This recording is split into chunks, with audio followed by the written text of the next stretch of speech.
lahir dengan nama asli Mehmet bin Murad. Ia lahir pada tanggal 30 Maret 1432 di Edirne, ibu kota Turki Utsmaniyah. Ayahnya bernama Sultan Murad II yang diketahui merupakan Sultan Turki Utsmaniyah. Ibunya bernama Huma Hatun yang merupakan istri keempat dari Sultan Murad II.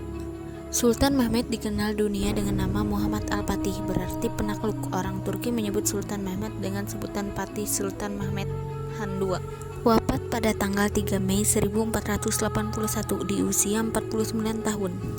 Kota yang paling maju, benua biru itu, akhirnya runtuh setelah 8 pekan dikepung pasukan Turki Ottoman di bawah komando Muhammad Al-Fatih atau dikenal dengan Mehmet II, berhasil menaklukkan Konstantinopel.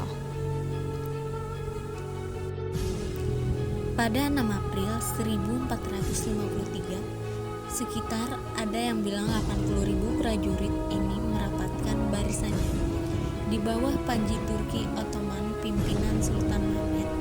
Kedua, di balik tembok ada Kaisar Byzantium Konstantin ke-9 tengah memberi perintah kepada 7.000 prajuritnya untuk mempertahankan tembok kota mati-matian. Salah satu konfrontasi militer paling bersejarah dimulai. Konstantinopel dikepung selama nyaris 2 bulan sebelum akhirnya takluk pada 29 Mei 1453. Sang pemimpin Turki Mehmet dikenal sebagai pemimpin yang cakap dan punya kepakaran dalam bidang kemiliteran, ilmu pengetahuan, matematika, dan menguasai 6 bahasa saat berumur 21 tahun. Wow. Mehmet ini dikenal sebagai pahlawan di Turki maupun di dunia Islam secara luas. Bagaimana sejarah dan pengapungan dan penyerangan Konstantinopel ini dimulai pada 6 April. Al-Fatih dan pasukannya waktu itu berusaha untuk menembus benteng Theodosian, benteng yang menjadi kebanggaan Kekaisaran Byzantium, di mana mereka memulainya dari pintu Salat Bosporus, melewati perairan Marmara untuk sampai di pelabuhan laut Golden Horn. Ketika mencoba menembus Theodosian, Al-Fatih harus melewati perairan Marmara dan pelabuhan laut Golden Horn terlebih dahulu, tetapi kapal-kapal yang sudah disiapkannya itu tidak dapat menembus perairan tersebut. Ya, Byzantium ini menanam rantai raksasa di dalam perairan, sehingga ketika rantai dibentangkan, tidak ada kapal yang dapat melewatinya. Mereka pun menyiapkan pasukan sebanyak 28 kapal. Taktik tersebut sukses untuk menghentikan gerakan angkatan laut Turki Ottoman waktu itu. Namun dengan taktik langkah berani Al-Fatih dan para tentara Ottoman memutuskan untuk mengangkut kapal-kapal milik mereka ini melalui darat. Wah, enggak tuh. Mereka memilih jalan memutar melewati Galatia untuk sampai ke pantai utara, pelabuhan laut Golden Horn.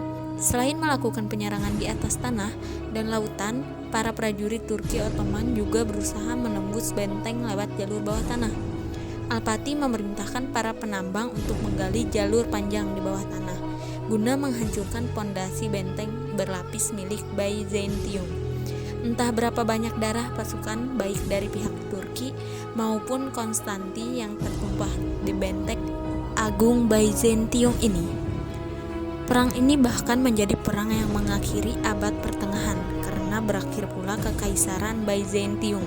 Akibat wafatnya sang raja Konstantin ke-9, itu jatuhnya Konstantinopel dan akhir perang salib yang panjang sejak 1096 inilah salah satu peperangan terlama yang pernah terjadi di bumi manusia demi memperebutkan hegemoni dan kekuasaan dengan balutan panji-panji agama timur melawan Barat Utsmani kontra Romawi Islam versus Kristen.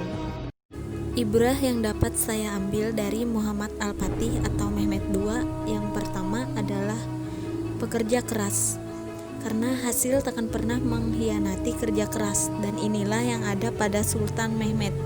Ia adalah kulminasi kerja keras. Yang kedua, cerdas. Kecerdasan yang ia miliki selalu membuat lawannya terkejut dengan berbagai taktik dan juga rencana yang ia persiapkan dengan sedemikian rupa dan banyak berhasil membuat lawan kalah. Dan ketiga, pimpinan yang tangguh. kepemimpinan terbukti berhasil membawa rakyatnya hidup sejahtera dengan berbagai kebijakan yang ia tetapkan. Bahkan tidak hanya dengan umat muslim saja, tetapi pada umat Kristen pun ia masih bersikap adil dan membuat banyak yang kagum akan kepemimpinannya.